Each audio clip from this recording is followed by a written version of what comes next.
السلام عليكم ورحمة الله وبركاته. معكم دكتور نبيل الدياب. إذا ما نفعت ما بتضر. عرفتوا عن شو عم نحكي؟ عن الحجامة. خليكم معنا. إذا ما نفعت ما بتضر. مقولة صار عم بسمعها أكثر من 20 سنة. هلا أغلب الناس للأسف بيستخدموا هيدا المثل بكل شيء هن مقتنعين فيه، بس عارفين انه نتائجه مش مزبوطة، او عم بيحاولوا يقنعوا حالهم فيه. يعني انا ما بدي اعمل الحجامة، او بس قد ما سمعت انه الناس اعمل حجامة اعمل حجامة اعمل حجامة، فقال لك يلا خلينا اعملها. اذا ما نفعت ما بتضر. وهيدي من ضمن الاشياء السيئة اللي نحن بنستخدمها بالمجتمع، انه يلا بروح المشوار اذا ما نفع ما بضر، او اذا ما اكلنا نرجع بناكل. يعني مثل كأنه واحد عم بيلاقي عذر. ليش نحن وصلنا لهيدي المرحلة؟ نحن وصلنا بعصر كل شيء واضح، كل شيء مكشوف، كل شيء قدام اعيننا. طبعا نحن عارفين هلا اللي هو النت والسوشيال ميديا وهيدا المواضيع ما تركت شيء الا ما انكشف، او الا ما بيكون واضح. هلا نحن اذا بدنا نفوت على شيء علمي، شيء متخصص باختصاص، ونفوت على النت نقعد نكشف عنه، اكيد هيدا غلط. فنحن لازم نتابع لكل موضوع له اخصائي او له اختصاص. نرجع لموضوعنا اللي هو إذا ما نفعت ما بتضر، وخاصة موضوعنا عن الحجامة. كثير كنت أسمع هيدي الجملة إنه أنا عم بعملها لأنه إذا ما نفعت ما بتضر. إذا بدك تحكي دينيا أنا راح أحكيك. الرسول صلى الله عليه وسلم لما وصف الحجامة قال لك كلمات بسيطة وسهلة وسريعة الفهم، اللي هي إن في الحجم شفاء وخير ما تداويتم به. نحن عارفين إنه الموضوع الديني والإسلامي ما فينا نناقش فيه. هذه الأحاديث أحاديث صحيحة وموثوق فيها وتطبق بحذافيرها. الرسول صلى الله عليه وسلم لما قال لك إن في الحجم شفاء كان على يقين بالشفاء والعلاج. أما لو كان الحديث جرب أو يمكن، أو يعني الجملة اللي انحطت ممكن تدل على أنه ممكن تصيب أو ممكن ما تصيب، ما كان اليقين إن في الحجم شفاء. فعشان هيك نيجي نقول انه اذا نحن نعملها اذا ما بتنفع، اذا ما ضرت اذا ما نفعت ما بتضر، هذا مقولة خاطئة. عشان هيك انا على طول الناس اللي بتيجي بتقلي اذا ما انا عم بعمل الحجامة لانه على مقولة اذا ما نفعت ما بتضر. مش صحيح.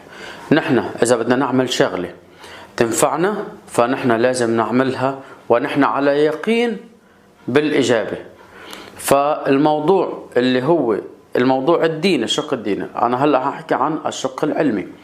الشق العلمي ما في شيء بالحجامة اسمه نجرب، ما في شيء. بالعكس في شيء بالحجامة إنه لما يستعصي الطب عن حالة بيحولوا لها الحجامة. شوفوا اليقين، هذا هو اليقين.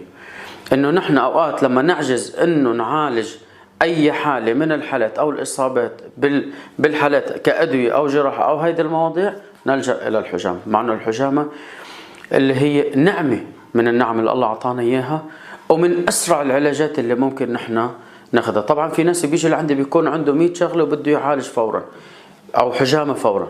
مش ضروري إنه هون نروح على الحجامة فورا، نحن حنروح على الحجامة، بس في شيء اللي هو نحن تعلمناه ودرسناه واخذنا خبرة على مدار 18 سنة ل 20 سنة كيف نحن ممكن نحن نعالج الحالات بشكل صحيح او بالمسار الصحيح.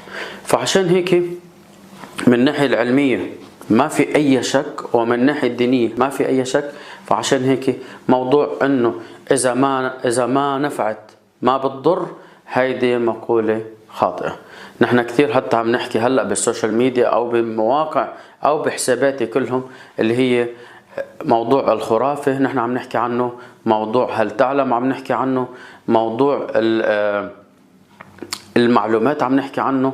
فكثير المواضيع هيدي موجودين عندي على الانستغرام، موجودين عندي على السناب شات، موجودين عندي على الفيسبوك، موجودين بكل حساباتي اللي نحن عم ننزل فيهم الأشياء النافعة طبعا والمفيدة، وبنفس الوقت المعلومات اللي عم نحاول تكون أكثر دقة والمعلومات تكون صحيحة، وهذا الأهم يعني. فنحن أخيرا وليس آخرا أنه بدنا نعطي المعلومات الصحيحة. لازم حياتنا هيدي ما نروح على الشغلات اللي نحن مش مقتنعين فيها.